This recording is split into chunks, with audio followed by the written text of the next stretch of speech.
penelitian majalah Expomed edisi ke-10 yang kali ini akan membahas topik tentang PKM lolos pendanaan bersama dengan Kak Ika, Kak Rara, dan Kak Jaya. Sebelumnya saya ucapkan terima kasih kepada kakak-kakak sekalian sudah menyempatkan waktunya untuk melakukan wawancara.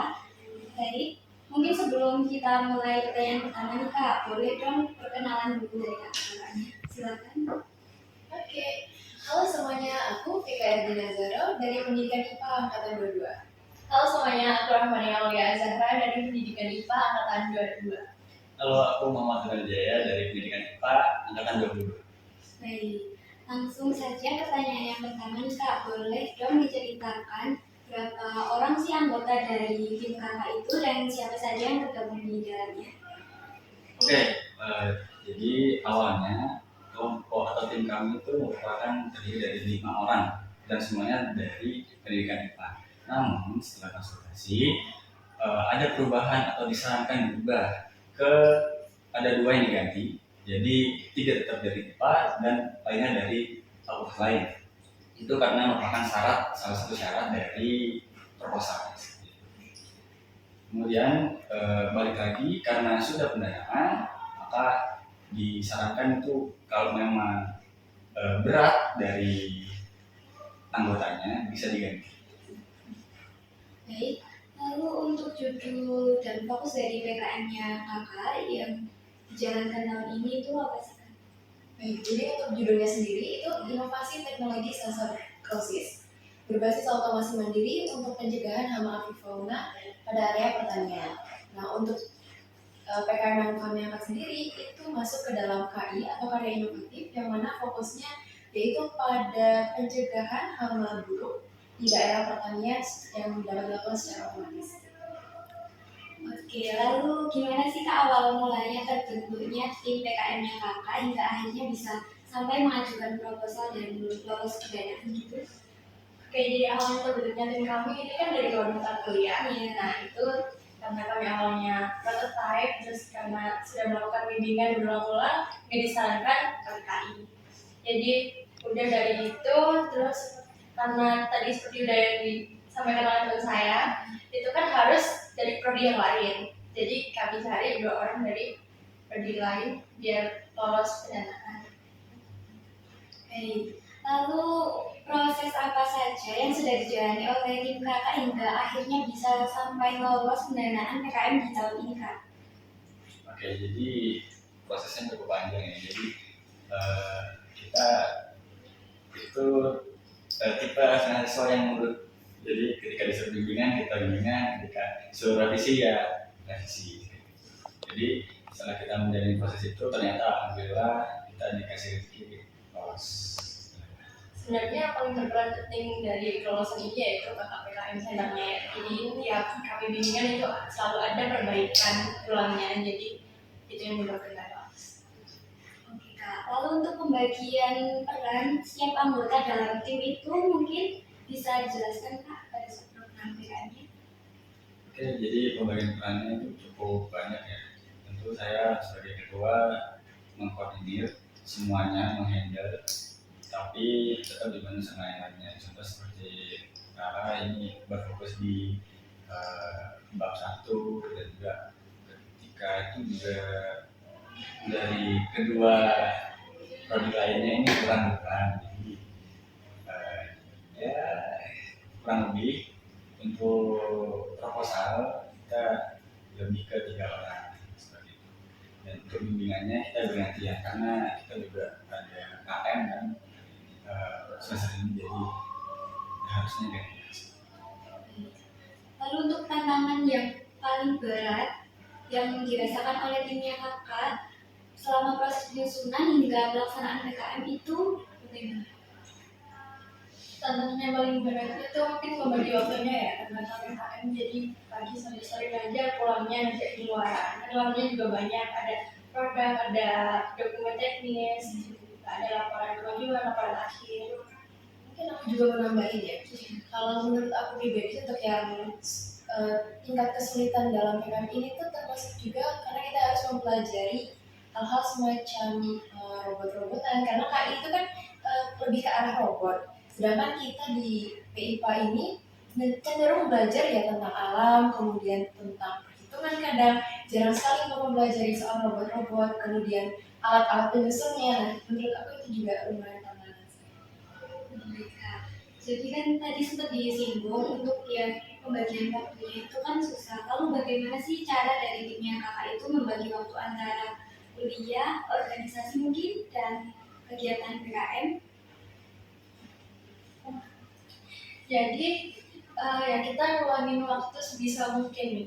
Mungkin contohnya malamnya ada yang seperti saya koleksi atau gimana itu, jadi saya tunda dulu lesnya demi memenuhi luaran dari BKD. Kayak gitu. Jadi sempat ada yang ditunda. Ya saya tadi yang ditunda. Baik. Lalu menurut kakak pribadi, faktor apa aja sih kak yang paling berpengaruh hingga tim dari kakak itu bisa berhasil lolos sampai pendanaan? Mungkin faktornya salah satunya karena produk kami itu merupakan salah satu yang mendukung salah satu kegiatan pemerintah, salah satunya itu ada pangan. Nah, itu mungkin salah satu mungkin. Kemudian sistematis dari administrasi. Nah, itu juga berperan penting karena menurut dari KKPKM dari administratif ini sangat penting karena ketika hanya salah di koma, kemudian salah margin ataupun salah di pengetikan di proposal itu berpengaruh sama nilai. Jadi itu merupakan hal yang perlu diperhatikan. Baik, Kak. Lalu untuk dukungan dan respon dari dosen ataupun teman-teman yang di sekitar itu terhadap proses PKM kakak ini bagaimana? Oke, jadi dukungan dari dosen dan juga teman-teman sangat sangat mendukung ya. Karena dari teman kita Ainul Yakin yang sudah mau direpotin nyarikan sawah untuk dicoba dan lain sebagainya sampai dipertemukan sama kelompok taninya di daerah Pakis dan juga koordinasi dan sebagainya. Kemudian untuk dari dosen pembimbing juga tentunya memberikan arahan dan juga memberikan talangan dana tentunya karena PKL ini nggak langsung turun kan nggak langsung turun uangnya, jadi harus ditahan dulu kalau mau dikerjakan secara cepat dan tidak mundur. Lalu untuk pengalaman dan manfaat yang sudah kakak terima selama melakukan kegiatan PKM ini itu apa saja kalau boleh tahu? Manfaat yang saya terima dari ini yaitu pengetahuan tentang sensor ya. Awalnya Iya. belum tahu tentang spesifikasi atau itu cara-caranya juga fungsinya. Selain itu dari segi pengalaman bisa menambah relasi juga kan. Awalnya nggak kenal dari daerah Pakis itu, akhirnya kenal dari kelompok tani ya dan lain-lain. Jadi kalau aku nambahinnya selama proses pun kita juga ada sempat belajar soal presentasi. Jadi selama pembinaan itu kita diajarkan bagaimana sih presentasi yang baik, kemudian bagaimana sih menyusun laporan yang baik. Itu menurut aku juga salah satu pengalaman yang wow banget. Lalu untuk momen menarik sendiri, apakah sempat ada atau mungkin momen berkesan juga yang sempat terjadi selama kegiatan PKM yang kakak rasakan? Oke, kalau momen menarik salah satunya yaitu alat yang kita buat besar ya. Iya. Jadi ketika kita harus membawa alat itu kemana-mana, itu ukurannya besar sekali gitu. Jadi menurut aku itu lumayan wow, karena harus dibawa pindah-pindah mulai dari tempat pembuatan terus ke kampus, terus kadang juga kita harus bawa ke sawah. Menurut aku itu menarik. Lalu menurut kakak sendiri, apa sih pentingnya PKM itu bagi mahasiswa khususnya di lingkungan pendidikan kita? Yang pertama PKM ini kan seluruh program karya ini. Nah ini salah satunya untuk menunjukkan ide-ide kalian. Nah karena PKM itu dikenal nama PKM. Boleh dong kak mungkin untuk pesan dan tips dari kakak-kakak sekalian untuk teman-teman mahasiswa pendidikan IPA untuk PKM. Oke, mungkin dari saya dulu tipsnya. Yang pertama nurut, kalau bisa disuruh revisi ya revisi, kalau disuruh perbaiki, disuruh brainstorming sama temennya, sama dosennya itu nurut aja. Kemudian karena kita ini baru pertama kali ya PKN, jadi tentu aja kita ilmunya kurang dibandingkan sama PKN center yang sudah sangat berpengalaman. Jadi perbanyaklah tanya, kemudian